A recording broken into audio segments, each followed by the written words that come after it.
प्रधानमंत्री बनने के लिए उत्तर प्रदेश की 80 लोकसभा सीटें बहुत महत्वपूर्ण होती हैं और पहले चरण में उत्तर प्रदेश की 8 सीटों पर मतदान हो चुका है। हमारे साथ बात करने के लिए मनमोहन जी हैं, वरिष्ठ पत्रकार हैं। हम उनसे बात करेंगे कि जो 8 सीटों पे जो मतदान हुआ है उसका जो समीकरण हो क्या रहा और आगे इसका मैसेज आने वाले चरणों में क्या जाएगा। तमाम सारे सवाल हैं, उनको लेकर के आज हम सर से बात करेंगे। सर, पहले चरण में 8 सीटों का मतदान हुआ है उत्तर प्रदेश में, तो क्या यहाँ का क्या समीकरण रहा? इस बार सभी पार्टियों ने दमखम लगाया, कोई 8 सीटों का दावा कर रहा है तो कोई 4 सीटों का दावा कर रहा है। देखिए, ये 8 सीट जो पहले फेस की हुई है, इसमें 3 सीटें सत्तारूढ़ भारतीय जनता पार्टी के पास अभी 2019 में थी, बाकी मायावती जी के पास थी।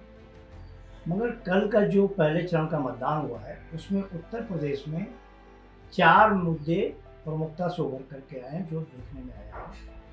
जहाँ तक जो महिलाओं के अंदर है वो सुशासन और सुरक्षा का बोझ, ये महिलाओं के लिए बड़ा प्राथमिकता पर रहा। महिलाओं में खास तौर से महिला सुरक्षा का मुद्दा काफ़ी प्रभावी रहा है, जो कहीं ना कहीं सरकार के पक्ष में रहता है।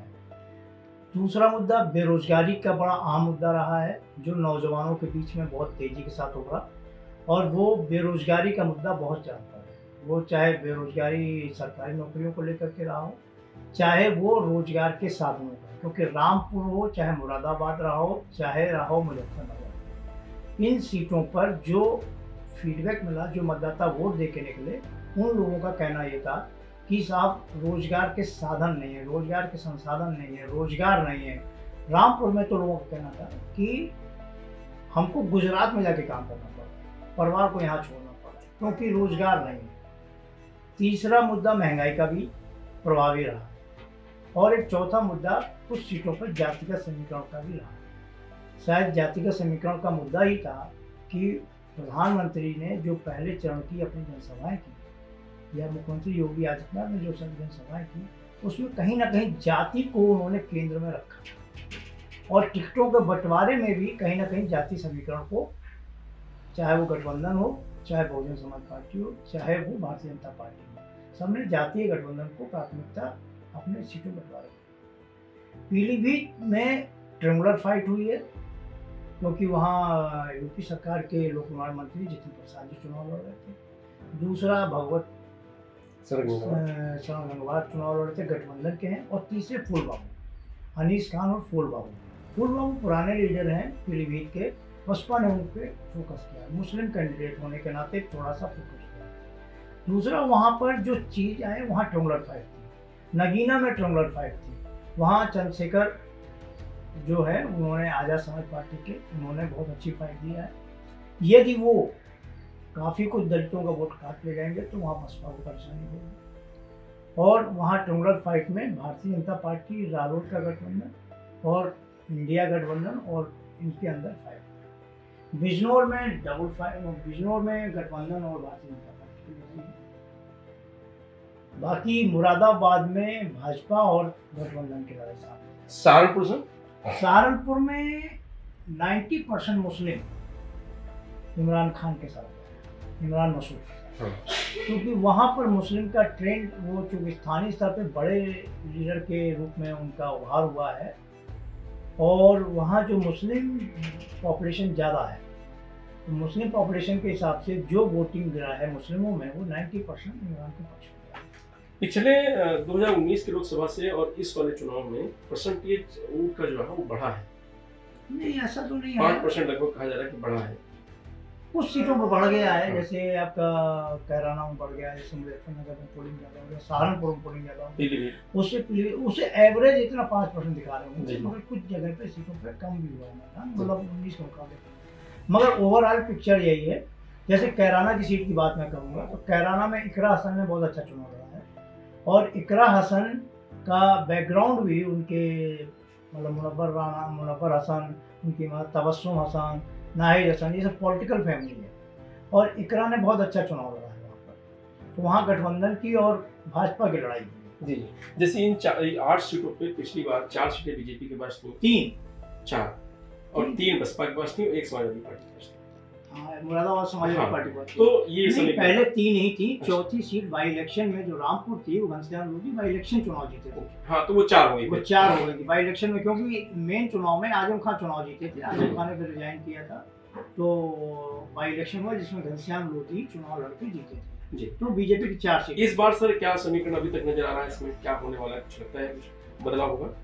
देखिए, अब ये ऐसा लगता है कि कुछ सीटें गठबंधन की तरफ भी बढ़ेंगी और बीजेपी को शायद कुछ ऐसा ऐसा परिदृश्य दिखाई पड़ रहा है कि जो मुस्लिम डोमिनेटेड सीटें हैं, जैसे शामली है, मुरादाबाद है, रामपुर है। रामपुर में थोड़ा सा मामला कुछ गड़बड़ हुआ है, मगर ये सब जो है उसमें गठबंधन भी अच्छी तरह चल रहा है और उसमें बेरोजगारी और ये जो भर्तियों का पर्चा लीक हो जाना, ये युवाओं के अंदर बड़ा मुद्दा बना है। शायद यही वजह थी कि कई जगह पर प्रत्याशियों के खिलाफ, भाजपा प्रत्याशियों की वजह से मुजफ्फरनगर बालियान के खिलाफ, संजीव बालियान के खिलाफ भी युवाओं ने बड़ा हुआ, तो भाजपा के लोगों ने मारपीट कर दिया। तो ये कहीं ना कहीं दिखाता है कि लोगों के अंदर जो कैंडिडेट हैं उनके अंदर वो है। हाँ, मगर महिलाओं के अंदर एक ऐसा बल भी दिखाई पड़ा जिसने कहा कि मोदी हमारे वोटर मतलब वो हैं, कैंडिडेट को नहीं देख रहे, हाँ, हम फूल पे वोट कर रहे हैं। जैसे मुरादाबाद में हुआ, जैसे मुजफ्फरनगर में हुआ, जैसे आपका कह रहा मुझे आपका बिजनौर में भी हुआ, पीलीभीत में हुआ। कुछ लोगों ने ऐसा किया, मगर पीलीभीत में वरुण गांधी फैक्टर हैं, उनका वो टिकट ना मिला। और पीलीभीत में कुर्मी वोटों का डाइवर्जन जो हुआ है वो भगवत शरण में हुआ। पिछली बार से जैसे था कि मुस्लिम वोट बटा नहीं था 19 में, इस बार भी बीएसपी और समाजवादी पार्टी अलग अलग है, इसका भी बीजेपी फायदा मिलेगा? नहीं, ऐसा फायदा नहीं दिख रहा। मुस्लिम गठबंधन के साथ बसपा को उसको कोई फायदा दिखा नहीं। बसपा नहीं था। आगे आने वाले चरणों में भी इस तरीके कुछ इस पहले चरण का कुछ असर दिखाई देगा इस तरीके का, जैसा पहले रहा है, कहा कि छत्री वहाँ वो नाराज था, इसका भी असर रहेगा? देखिए, जो केंद्रीय मंत्री हैं रूपाला जी, उनकी वजह से और वीके सिंह को टिकट गाजियाबाद में ना दिया जाना, वीके सिंह को लोगों ने क्षत्रिय स्वाभिमान से जोड़ दिया।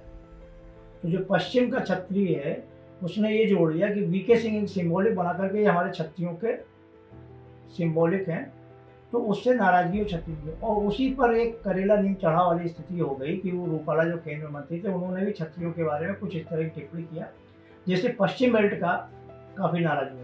हालांकि कहा यह जा रहा है कि संगीत सोम ने 2 दिन पहले उसको कुछ ठीक किया, अब वो कितना ठीक कर पाए ये नहीं कह सकते। मगर एक घटना और मुजफ्फरनगर में हुई 2 दिन पहले कि ब्राह्मणों में भी नाराजगी उभर गई भाजपा में। वहाँ किसी बीजेपी के लीडर ने ये कह दिया कि ब्राह्मण खाने पीने वाले ही मतलब उस तक सीमित रहते हैं, उससे नाराजगी थी और ब्राह्मणों के एक वर्ग ने वहाँ मीटिंग करके 2 दिन पहले वो किया। और मुजफ्फरनगर में एक चीज़ और हो गई कि जो गठबंधन के कैंडिडेट हैं आपके हरेन मलिक, उनका बेटा है पंकज मलिक, वहाँ से विधायक है, उसकी परसों वो कहीं से रात में आ रहे थे और पुलिस ने उनकी गाड़ी सीज कर दी। हालांकि उनका कहना था कि हम शादी से लौट रहे थे, पुलिस का कहना है कि ये प्रचार करके लौट रहे हैं, 10 बजे रात में प्रचार आचार संहिता। तो उनकी गाड़ी को, विधायक की गाड़ी को सीज कर लेना और वो भी चुनाव के मतदान से ठीक पहले रात में, उसका भी कहीं ना कहीं एक गठबंधन प्रत्याशी के पक्ष में एक माहौल चला। तो ये कहीं ना कहीं एक ऐसा काम हुआ पुलिस प्रशासन से, जिस भी कंडीशन में हुआ, गाड़ी को सीज करना वो उनके लिए कहीं ना कहीं से सत्ता पक्ष के प्रत्याशी के लिए नेगेटिव है। अच्छा सर, जो सीट चेंज की गई आज किसी को कल किसी को, तो ये एक सोची समझी रणनीति थी या अचानक कुछ हुआ समाजवादी पार्टी ने भी किया? जैसे पश्चिम में कहा जाता है कि सीट चेंज करें, एक जैसे रुचि बीरा वाले मामला था, स्टेशन वाला मामला था। गठबंधन में एक ही सीट पर शायद आया मुरादाबाद में, और वो पहले स्टेशन को दिया गया था, फिर बाद में रुचि बीरा को दिया गया, फिर लास्ट मोमेंट पर ये बात आ रही थी कि स्टेशन को ही दिया जाए फॉर्म बी, मगर वो शायद फॉर्म बी पहुंच नहीं पाया और वो रुचि बीरा ही कैंडिडेट हो गई क्योंकि स्टेशन का नहीं पहुंचा। तो स्टेशन का लोग खुल के निकले भी नहीं, तो वहाँ नुकसान हो सकता है, माना जा सकता है। मगर जो मुस्लिम मतदाताओं की जो एक समझ है इस बार का, जो उनका एक वो है, जो अगेंस्ट बीजेपी उनका जो एक रुझान रहता है, वो इस बार मजबूत दिखाई पड़ा है, वो गठबंधन के पक्ष में दिखाई पड़ा है। और वो इसलिए भी प्रदर्शित करता है कि लंबी लंबी लाइनें सुबह से ही मुस्लिम डोमिनेटेड सीटों पर लगी हुई थी, और उसको लेके या जो भी हो प्रशासन के जो पुलिस अधिकारी और जो लगे थे वो लोग एक एक आधार कार्ड चेक कर रहे थे। ये भी लोगों में नाराज़गी गई, अगेंस्ट टू गवर्नमेंट नाराज़गी गई कि जानबूझ के हमको वोट देने से रोका जा रहा है। वो नाराज़गी इस बात की गई कि जब चुनाव आयोग ने हमको 12 या 13 चीज़ें नॉम किया है कि इसमें हम वोट दे सकते हैं, तो आप हमारा मतदान पहचान पत्र होने के बावजूद आधार कार्ड क्यों मांग रहे हैं? मुरादाबाद में मांगा गया, आपके रामपुर में मांगा गया, रामपुर में खास तौर से मांगा गया, तो लोगों को कहना था कि भाई आधार कार्ड क्यों? और सिर्फ वही मांगा गया जहाँ मुस्लिम ज़्यादा थे। तो ये ठीक है, वो भाई मतदान पहचान पत्र से भी, अब वो प्रशासन ने क्यों मांगा वो विषय में मैं नहीं जाना चाहता ना मेरे। सर ये 8 सीटों पे जो पहले चरण का मतदान रहा, इसी तरह के रुझान बाकी जगह भी उसी का असर दिखाई देगा या अलग कुछ और समीकरण होगा, जाति समीकरण, बाकी सारी चीजें, विकास? देखिए पूर्वांचल में थोड़ा डिफरेंट होगा। पूर्वांचल में जब आप जाएंगे तो वहाँ जाति समीकरण आएगा, क्योंकि वहाँ थोड़ा मुस्लिम सीटें गाजीपुर को छोड़ दीजिए तो कम है, बनारस में तो कोई ज़्यादा इम्पैक्ट आएगा नहीं। मगर पश्चिम की जो और सीटें हैं, जैसे आपके गाजियाबाद है, अमरोहा है आपका, ऐसा है कि यदि ठाकुरों की एक्चुअल में नाराज़गी हुई तो गाजियाबाद सीट में दिक्कत, वीके सिंह वहीं से हटाएगा। दूसरा आपका नोएडा है।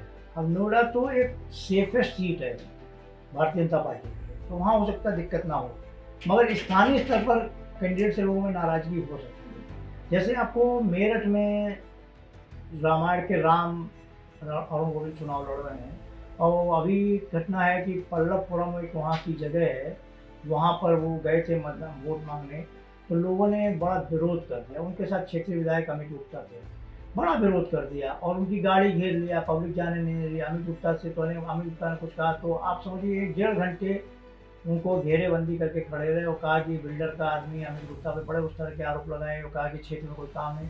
तो स्थानीय नेताओं से भी नाराज़गी है, उसका भी असर पड़ा है। मगर महिलाओं में जो बात मैं कह रहा हूँ ना, महिलाओं में सुरक्षा का बोध, सुरक्षा भाव, और उनको ये एहसास हुआ है कि सरकार ने महिलाओं के प्रति सुरक्षा का एक मजबूत पुख्ता वो किया है।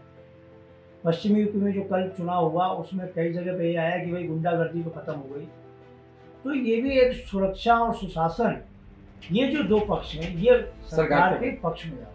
बेरोजगारी और महंगाई दो अलग चीज़ें, मगर महंगाई पर उतना महिलाएं ज़्यादा फोकस नहीं कर रहे हैं, मगर बेरोजगारी और नौकरियां ना मिलना ये एक बड़ा इशू है युवाओं। अब ये कितना ले जाएंगे, क्या करेंगे?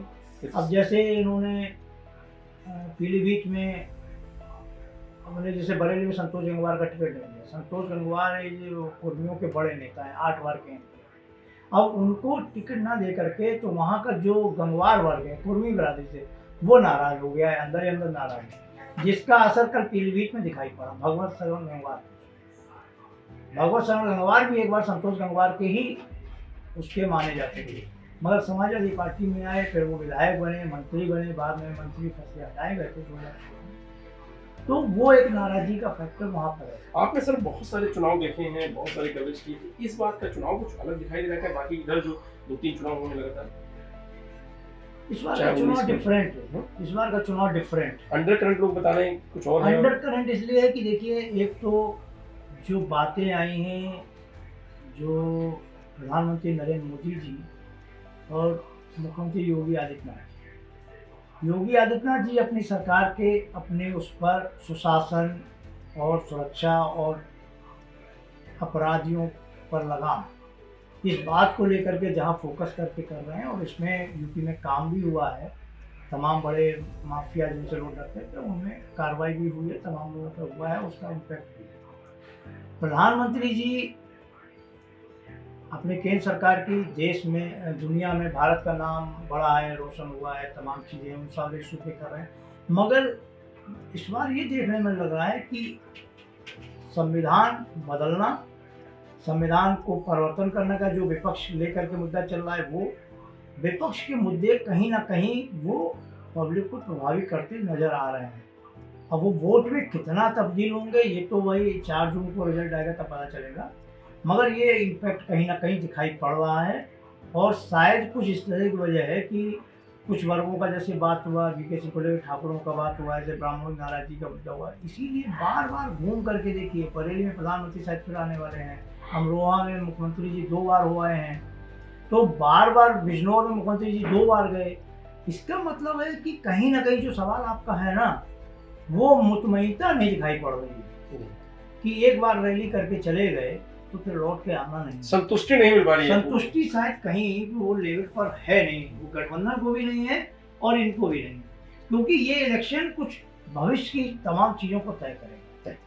धन्यवाद। तो यही थे मनमोहन जी, इनका साफ कहना है कि उत्तर प्रदेश में जो 7-8 सीटों पर जो इलेक्शन हुआ है, उससे जो समीकरण बन के आ रहे हैं वो कुछ अलग दिखाई दे रहा है, कुछ अंडरकरेंट जैसा लग रहा है। और मुस्लिम समाज जो बीजेपी के अगेंस्ट एक मजबूत कड़ी बनकर इस बार ऐसा लग रहा है कि उभर रहा है, तो कुछ न कुछ बदलाव के बयान जरूर नजर आ रही है। और चाहे गठबंधन हो, चाहे सरकार हो बीजेपी की, बीजेपी हो, किसी को संतुष्टि नहीं है कि कौन आगे बढ़ता दिखाई दे रहा है। फिलहाल हम सबको इंतजार है 4 जून का जब रिजल्ट आएगा।